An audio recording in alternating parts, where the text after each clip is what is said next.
കണ്ണമൂലയിൽ ഞങ്ങൾ recent complete ചെയ്ത ഒരു റിനോവേഷൻ പ്രൊജക്റ്റാണ് ഇന്ന് നിങ്ങളുമായി ഷെയർ ചെയ്യുന്നത്. നിങ്ങൾ കാണുന്നത് പോലെ തന്നെ ഈ സൈറ്റ് ഒരു നാരോ ആൻഡ് ഇറഗുലർ ഷേപ്പിലുള്ളതായിരുന്നു.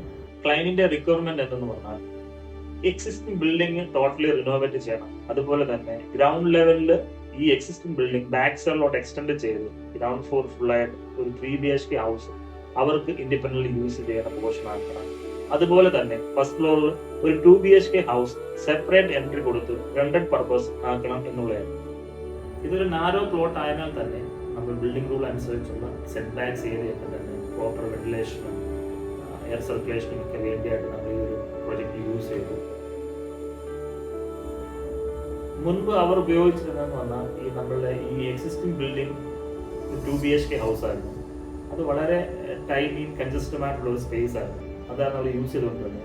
അവരുടെ മെയിൻ കൺസേൺ ഇത് എക്സ്റ്റെൻഡ് ചെയ്ത് പ്രോപ്പർ എയർ സർക്കുലേഷൻ വെന്റിലേഷൻ അങ്ങനെ എടുക്കുന്ന ഒരു സ്പേസ് ആയിട്ട് നമുക്ക് കൺവേർട്ട് ചെയ്തെടുക്കാൻ പറ്റുമോ എന്നുള്ളതായിരുന്നു അവരുടെ മെയിൻ കൺസേൺ.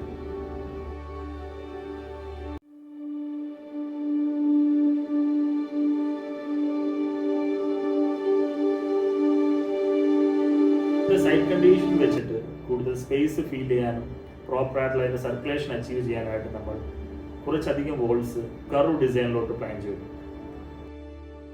ഡിസൈൻ എന്നത് ഒരു എസ്തെറ്റിക്സ് മാത്രമല്ല, ആ സൈറ്റ് കണ്ടീഷൻ അനുസരിച്ച് ആ പ്രോപ്പറായിട്ട് നമുക്ക് അതിന്റെ സർക്കുലേഷൻ എങ്ങനെ പ്ലാൻ ചെയ്യാം, ക്ലയന്റിന് അത് ഫങ്ഷനലി എങ്ങനെ പ്രോപ്പറായിട്ട് വർക്ക് ചെയ്യാം എന്നുള്ളതാണ് നമുക്ക് അത് പ്ലാൻ ചെയ്തെടുക്കേണ്ടത്.